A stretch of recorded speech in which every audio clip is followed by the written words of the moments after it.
Hey guys, what's happening? This is Forgo Nation, and today we're going to talk about Korath a little bit. Sorry it's taken me so long, guys, to get this guy leveled up. I didn't have enough bios, so I had to wait a little bit, but I finally got this guy to tier 2, so let's check him out a little bit. This is the team we're going to be running with, you guys. We're going to use Shuri for that tier 2 passive. Increases damage dealt to supervillains by 45%. And decreases damage received from supervillains by 35%. Very useful, makes them a little bit tankier.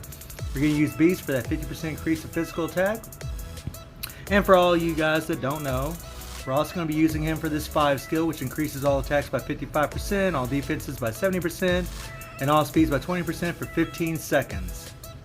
This will apply to Korath as well. Now let's take a look at my man here. Now Korath is a 768 in the world. I'm actually surprised it's that high. I would think it would be lower because I really don't have this guy built very well. I mean, I'm just kind of testing him and playing with him right now, so I don't know. Maybe a lot of people aren't interested in him. I don't know, but we'll see. Anyways, he has 17,000 physical attack. He has 127 attack speed, 32% critical rate, 175 critical damage, 48% ignore defense, and almost max skill cooldown. All of his gears are at 20, no Urus. All of his skills are at 6. So if you take a look at his passive here, increases guaranteed dodge rate by 25%, very good for his survivability.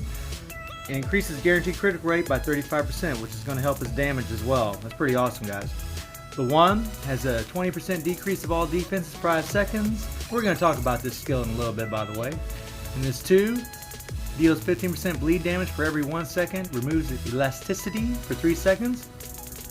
Has a silence, good for Shadowland. It's pretty much useless against World Boss.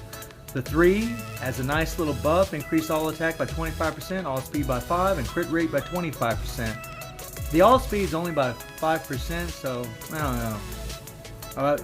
Well, it doesn't really matter, to be honest, guys, as long as you got the right ISO 8 set. And it has a 100% chance for immunity for all damage for 4 seconds. Good skill. The passive gives him super armor, very nice, can't be guard broken unless it's by a pierce attack. Activation rate, 30% chance when attacking, applies enemies, deals 35% shock damage. Okay, cool. These things don't really, they're not worth a crap against World Boss. The 4 deals bleed, but I mean, guys, look, I've said it before and I'll say it again. Bleed is useless in this game. You know, when the boss does bleed to you, it's extremely effective. It can kill you in seconds, literally. But with all these characters that have bleed, it's just useless. The 5, again, bleed damage, pretty much useless, but he does have a guard against 6 hits for 3 seconds, which is nice. It adds in survivability. Guards aren't really that good in World Boss, but it does help. At least he's got immunity and a guard. And his leadership is pretty much a pile of crap. Now let's preview his skill for a little bit here. Check this out.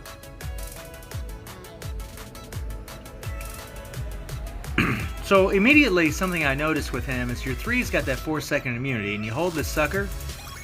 And the deal is, guys, if you want that, if you just tap it, and here we'll just tap it. If you just tap it, look at my attack and everything, okay? Now look at it. Now watch how it happens when I hold it for a brief moment. We're going to hold it. Now look at it. Your attacks will go up, your crit rate will go up if you hold it for about 1 second, 1.5 seconds. So that's something that I don't really like, that, to be honest. I don't like charge skills that much. I don't know. I like it better when you can just cancel a skill into another skill. It seems like you can keep in a smoother rotation that way, but it's not too bad. It's only for about a second and a half. You have to hold it to get the full buff. So it's not that bad. And let's take a look at the 5 here. The 5's got that guard. That 5 is freaking cool. It is freaking cool. Partial iframe. That is freaking cool looking. I do like it. Take a look at his 4. The 4's goes into an instant iframe. That is nice, man. That is sweet. The 2. Okay, that's pretty cool. And then the 1. Now the 1 has that all defense down, and you guys can see there's the all defense right there. It's that blue. Whenever you always know you got an all defense, 1 from the text, and if you don't see it in the text, you can just see her in the blue here. put your finger on that, and then you can see that the decrease all defense is applying. So the rotation I like to tinker with, guys, is I pretty much hit the 3 and I hold it till I get that buff, and then I hit the 2 and cancel into the 5. And you want the damage proc on that 5, and it seems like that does pretty good. And then I hit the 1, or I'm sorry, I hit the 4. So it's 3, hold it for a second and a half, and then so it looks something like this. Boom, and then 2, 5. Just like that. And as soon as he jumps down, I hit the 4. I wish he, like, whenever you would do your skills, I wish he would, like, jump back. Something about him is, you know, when you're facing world boss, he stays really close to the world boss when he's attacking, and that can kind of leave him a little vulnerable, but it's not too bad with some proper gameplay. He's got some pretty decent survivability. So let's get out of here.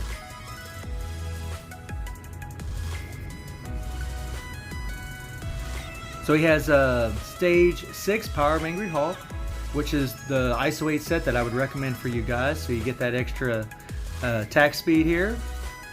That will help him out a lot. It will allow you to rotate through your skills faster, which will be good for him. And then I have a critical damage, 33% critical damage with 140% damage proc. It's a low proc, and as you guys know, some of you guys that's been watching me for a while, I usually will start out with low procs on a character so I can test them, see what kind of damage they got before I go going crazy and going all out on them. Because it gets pretty expensive when you go all out on these characters. But I'm pretty sure this guy is going to be the new speed villain meta for ABX. He's pretty strong, you guys. And he has no uni. So what we're going to do, you guys, is we're going to take him into Proxima, and I'm going to show you something, just show you a little something, and then we'll do an actual world boss fight against Proxima. So let's rock and roll. Okay, so I want you guys to watch this. I'm going to hit that immunity, so hopefully I don't die real quickly. Now I'm going to hit that 1. Now look at this. The all defense down isn't applying to the world boss. If it was, we'd be seeing a blue icon above Proxima's life bar. It's not freaking applying, which, I mean, that kind of sucks. I don't know if it's a glitch, if it's a bug. I don't know if it's intentional. Whoop, there he died. But it really kind of sucks, man. So I don't know what's going on. Okay, so let's see what old boy can do. So we're going to start out. We're going to hit that 5 for Beast and get that all attack buff. So let's hit that 5. We're going to switch to Korath. Hit his immunity. Now, against Proxima, I'm canceling his immunity. I'm not getting the full buffs from the 3 because I'm doing that. But if you hold that 3 against Proxima, because of all her penetration attacks, she'll freaking kill you guys. Like, it really, you're better off just to cancel it. Now, against a different world boss, I would charge the 3 a little bit and get those full buffs. But against Proxy, I don't really recommend it. You know, she just has too many attacks to penetrate, and she can really mess you up, you guys. And Korath doesn't have a tremendous amount of HP, and he can freaking croak pretty quick. I mean, he's got good survivability, but his defenses aren't real high. He can die fairly easy. That's another reason I got all these heals coming in here. And it really sucks that all defense down doesn't work.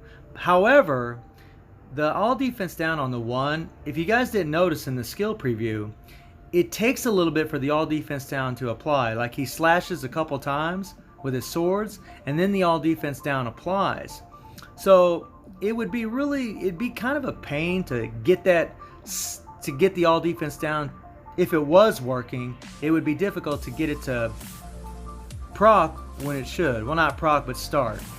Or apply is actually, I guess, what I should say. And because it's on that 1 and it would take a little bit for it to apply, it would really kind of mess up your rotation. So, I don't know, it'd be kind of difficult. So in a way, I guess it doesn't matter that it's not applying, but I still wish it did, because then if it did, I'd actually be trying to apply it. But, it's not working. Whoa, get out of there, get out of there. You know, and against Proxy, man, you really got to watch her, man. Whenever she stabs that spear to the ground, that's when you know that purple's coming, you guys. That's when you know. So we're just kind of keeping an eye. Right now she's being mind controlled. Old Scarlet's saving my butt a little bit right now. No Sue just come in. Thank you, girls. Come on in and help a brother out. That a girl. Or that a girls. But man, he's got some respectful damage, guys. I mean, for being a level 60, no Urus, a 140 proc, this is pretty freaking awesome. I mean, he's pretty dang strong. And I feel pretty confident this guy's going to replace Ghost in Speed Villain Day in ABX. I'm really excited to try him out, see what he can do. Whoa, whoa, get out of there, get out of there, get out of there.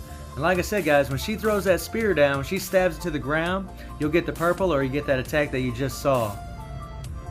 So you gotta be real careful of that.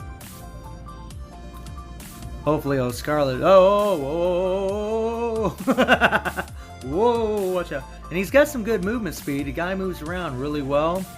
I like old Korath. He's pretty freaking fun. I like the sword animations, pretty cool. I'm all about the swords. He's pretty sweet, and I really like the fact that this guy doesn't have a uni. You know, like the other characters got unis from the update, and this guy didn't. And I'm actually glad he didn't, because ranking those freaking unis up is costly. It's very expensive, especially Nick Fury's uni if you're gonna do that one. I mean, it's just because he's a bio-sub character, it's extremely expensive to try to rank up his uni, unless you're gonna buy a mythic uni ticket, which is about 50 American dollars in my currency. But I mean, that's pretty pricey. And this guy doesn't have a uni, which I think is a good thing. You know, let me know what you guys think, if that's good or not. Would you prefer him to have a uni, or do you prefer him just the way he is? You know, me personally, I'm happy he doesn't have one, because that means less resources we have to put into the character to get him leveled up and get him ready to rock and roll and destroy. You know, whereas all the other characters, you got to rank them up, get the uniforms all up. I mean, it takes a lot of resources to do that. And I don't know about you guys, but it's pretty freaking expensive. Even for a whale like me. But the guy, man, he's got some good damage. I'm pretty impressed with old Korath. Okay, you guys, so we're going to stop there.